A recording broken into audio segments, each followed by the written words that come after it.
एक थे राजा मानसिंह। एक बार वे राज्य में वेश बदलकर घूम रहे थे। एक जगह उन्होंने बड़ी भीड़ लगी हुई देखी। उत्सुकतावश वे वहां जाकर देखने लगे। उन्होंने देखा कि एक मदारी अपने बंदर का खेल दिखा रहा था। मदारी का बंदर इतना समझदार था कि वही सब कर रहा था जो उससे कहा जा रहा था। साथ ही उसमें और भी बहुत सी खूबियां थीं। वह ढोलक बजाता था, नाचता था और सबका मन बहलाता था। राजा को वह बंदर बहुत पसंद आया। तमाशा खत्म होने के बाद वे मदारी के पास आए और बोले, हमें यह बंदर बहुत पसंद है, तुम इसको हमें बेच दो। मदारी ने कहा, नहीं भाई, इस बंदर से ही तो मैं रोटी कमाता हूँ। अगर यही नहीं रहेगा तो मैं क्या करूंगा? इसे मैं नहीं बेच सकता।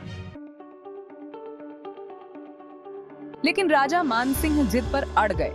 उन्होंने मदारी से कहा कि वे उसे बंदर के बदले में बहुत से पैसे देंगे। उससे वह एक और बंदर खरीद सकता है।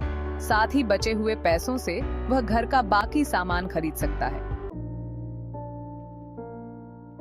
मदारी बंदर को बेचना नहीं चाहता था, लेकिन राजा ने जबरदस्ती बंदर को खरीद लिया।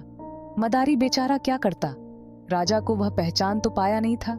चुपचाप अपने घर चला गया। बंदर को लेकर राजा महल में वापस आ गए। उन्होंने अपने सेवकों से कहा कि यह बंदर उनका खास सेवक है, वे उसे हर वक्त अपने साथ रखेंगे। सोते समय भी वे बंदर से कहते थे कि वह उनके सिरहाने पर बैठा रहे।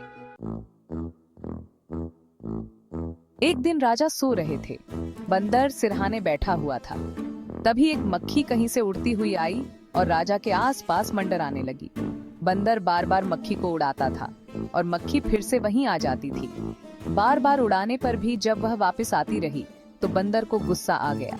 उसने तय किया कि इस बार मक्खी बैठेगी तो वह उसे मार देगा।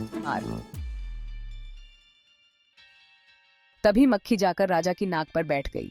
बंदर ने देखा कि पास ही में राजा की तलवार रखी हुई है। उसने तलवार उठाई और मक्खी पर वार करने के लिए हाथ ऊपर किए। उसे इतनी समझ थोड़े ही न थी कि मक्खी के साथ साथ राजा को भी चोट लगेगी।